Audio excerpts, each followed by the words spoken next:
بسم اللہ الرحمن الرحیم اللہم صلی علی سیدنا و مولانا محمد بارک وسلم صلاۃ و سلام علیک یا رسول اللہ صلی اللہ تعالی علیہ وآلہ وسلم۔ تفسیر کے سلسلے میں سورہ بقرہ کی آیت نمبر 102۔ اس آیت میں اللہ تعالی نے حضرت سلیمان علیہ الصلاۃ والتسلیم کا ذکر فرمایا ہے۔ اس آیت کے شان نزول کے تعلق سے بتایا گیا ہے کہ حضرت سلیمان علیہ السلام کے زمانے میں بنی اسرائیل جادو سیکھنے میں مشغول ہوئے تو آپ نے ان کو اس سے روکا اور ان کی کتابیں لے کر اپنی کرسی کے نیچے دفن کر دیں۔ حضرت سلیمان علیہ السلام کے وفات کے بعد شیاطین نے وہ کتابیں نکلوا کر لوگوں سے کہا کہ سلیمان علیہ السلام اسی کے زور سے سلطنت کرتے تھے۔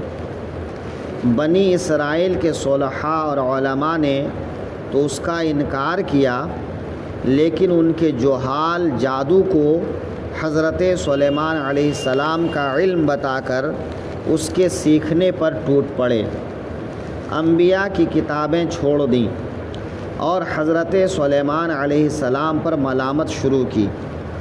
سید عالم صلی اللہ علیہ وسلم کے زمانے تک اسی حال پر رہے۔ اللہ تعالی نے حضور پر حضرت سلیمان علیہ السلام کی برأت میں یہ آیت کریمہ نازل فرمائی، اور اس آیت کریمہ میں یہ کہا گیا کہ حضرت سلیمان علیہ السلام جادو کرنے والے نہیں تھے، بلکہ وہ تو اللہ کے پیغمبر، اللہ کے رسول تھے۔ حضرت سلیمان علیہ السلام حضرت داؤد علیہ السلام کے بیٹے ہیں۔ حضرت داؤد علیہ السلام خود نبی ہیں، جن کو اللہ تعالی نے زبور آسمانی کتاب عطا فرمایا کہ 4 مشہور کتابیں، ان میں سے ایک کتاب ہے زبور، ہے نا؟ تو یہ زبور جو ہے حضرت داؤد علیہ السلام پر نازل ہونے والی کتاب کا نام ہے۔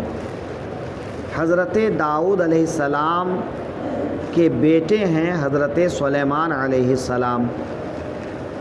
حضرت سلیمان علیہ السلام کو اللہ تعالیٰ نے بہت سارے فضائل و کمالات عطا فرمائے۔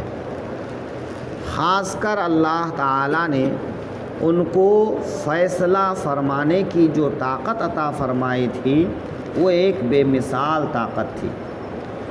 حضرت سلیمان علیہ السلام بہت آسانی سے فیصلہ فرماتے اور بالکل درست فیصلہ فرماتے۔ بخاری شریف میں ایک فیصلے کا ذکر ہے کہ 2 عورتیں اپنے نوزائیدہ بیٹوں کو لے کر، یعنی دونوں کی طرف چھوٹے چھوٹے بیٹے تھے، دونوں اپنے بیٹوں کو لے کر کسی جنگل میں کسی کام کے لیے گئی تھیں، تو ایک بھیڑیا آیا اور ان میں سے ایک بچے کو اٹھا کر لے گیا۔ اب ایک بچہ رہ گیا، تو دونوں عورت آپس میں لڑ پڑیں۔ ایک نے کہا میرا ہے، دوسرے نے کہا میرا ہے۔ یہ کہتی کہ تمہارے بچے کو بھیڑیا لے گیا، اور وہ کہتی تمہارے بچے کو بھیڑیا لے گیا۔ جب دونوں میں جھگڑا زیادہ بڑھا تو دونوں وقت کے نبی حضرت داؤد علیہ السلام کے پاس گئیں، اور دونوں نے کہا کہ یہ بچہ میرا ہے۔ اب ان میں سے کسی کے پاس کوئی دلیل تو نہیں تھی کہ بچہ کس کا ہے وہ ثابت کرے، چونکہ اس کے لیے گواہی کی ضرورت پڑتی ہے، اور یہاں کوئی گواہی موجود نہیں تھی۔ تو ان میں سے ایک خاتون زیادہ عمر والی تھی اور ایک کم عمر والی تھی۔ تو حضرت داؤد نے عمر کا لحاظ کرتے ہوئے بڑی والی کے حق میں فیصلہ دے دیا کہ یہ بچہ بڑی والی عورت کا ہے۔ چونکہ اب چھوٹی والی عورت کے پاس کوئی دلیل نہیں تھی، ثابت نہیں کر سکتی تھی کہ بیٹا اس کا ہے، لہٰذا دونوں باہر نکلنے لگی۔ تو باہر نکلتے نکلتے حضرت سلیمان علیہ السلام کے پاس پہنچ گئیں اور جا کر ان کو بتایا کہ ہمارا واقعہ یہ ہے اور آپ کے والد نے یہ فیصلہ کیا ہے۔ تو حضرت سلیمان علیہ السلام نے اپنے ساتھیوں سے کہا جاؤ ایک چھری لے کے آؤ۔ ایک چھری منگایا اور کہا بچے کو لاؤ۔ بولا کیوں؟ کہا اس بچے کو بیچ میں سے کاٹوں گا، آدھا تم کو دوں گا آدھا تم کو دوں گا۔ یہ دونوں دعوے دار ہو کہ یہ بچہ یہ کہتی ہے تمہارا وہ کہتی ہے تمہارا، تو فیصلہ کیسے کیا جائے؟ بیچ میں سے آدھا آدھا کاٹ کر کے آدھا تم کو دے دیتا ہوں آدھا اس کو دے دیتا ہوں۔ اس طرح سے جو ہے جب حضرت سلیمان علیہ السلام نے چھری منگایا اور بچے کو کاٹنا چاہا تو چھوٹی والی عورت جو ہے تڑپ گئی اور وہ کہنے لگی کہ ایک کام کیجیے یہ بچہ اسی کو دے دیجئے، مجھے نہیں چاہیے۔ تو بڑی بے قراری کے ساتھ اس نے جب یہ کہا تو حضرت سلیمان علیہ السلام سمجھ گئے کہ بچہ یہ چھوٹی والی کا ہے، کیونکہ وہ چاہتی ہے کہ کسی طرح سے بچہ زندہ تو رہے۔ اگر بچے کو بیچ میں سے کاٹ دیا گیا تو بچہ مر جائے گا، تو نہ اس کا ہوگا نہ میرا ہوگا۔ تو اگر بیچ میں سے نہیں کاٹے ایک کسی کو بھی دے دے تو کم از کم بچہ زندہ تو رہے گا، اور ماں کی ممتا ایسی ہی ہوتی ہے۔ تو حضرت سلیمان علیہ السلام نے چھوٹی کے حق میں فیصلہ دیا کہ بچہ چھوٹی عورت کا ہے۔ تو اس فیصلے کو بخاری شریف میں بیان کیا گیا ہے۔ تو اس طرح سے حضرت سلیمان علیہ السلام کے بہت سے واقعات بیان کیے گئے۔ اللہ تعالیٰ نے حضرت سلیمان علیہ السلام کو ایسی بادشاہت عطا فرمائی کہ اس سے قبل کسی کو ایسی بادشاہت نہیں عطا ہوئی، ایسی نعمت عطا نہیں ہوئی کہ حضرت سلیمان علیہ السلام کو اللہ نے نبوت اور حکمت بھی عطا فرمایا اور ساتھ ہی ساتھ سلطنت اور بادشاہت بھی۔ اس سے پہلے یا اس کے بعد کبھی ایسا نہیں ہوا کہ یا تو اللہ کسی کو نبوت عطا فرماتا، بادشاہت و سلطنت نہیں، اور کسی کو بادشاہت اور سلطنت عطا فرماتا تو نبوت نہیں۔ لیکن حضرت سلیمان علیہ السلام کو اللہ تعالیٰ نے دونوں چیز عطا فرمایا،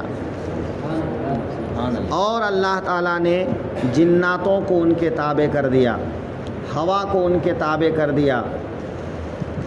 اس طرح سے اللہ تعالیٰ نے ان کو ایسی بادشاہت عطا کی کہ پھر آئندہ ایسی بادشاہت کسی کو عطا نہیں ہوئی۔ اس وقت کل آبادی پر ان کی بادشاہت اور سلطنت تھی۔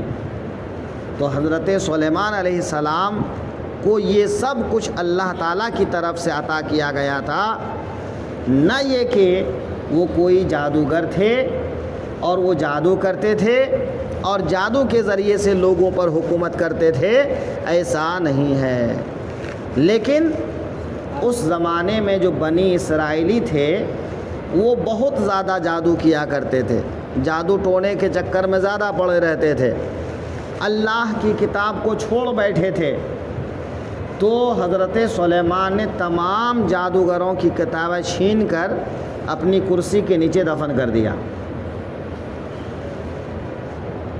ان کی حیات تک وہ کتابیں وہاں دفن رہ گئیں، جادو کا زور کم ہو گیا۔ لیکن جیسے ہی ان کی وفات ہوئی تو شیطان نے لوگوں کے دلوں میں وسوسہ ڈالا اور ان کی کرسی کے نیچے کھود کر پھر وہ کتابیں نکال لیا، اور شیطان نے انسانی شکل میں آ کر کہا کہ دیکھو انہی کتابوں کی وجہ سے یہ تم پر بادشاہت کرتے تھے۔ وہ کوئی پیغمبر نہیں تھے، وہ کوئی اللہ والے نہیں تھے، بلکہ وہ ایک جادوگر تھے۔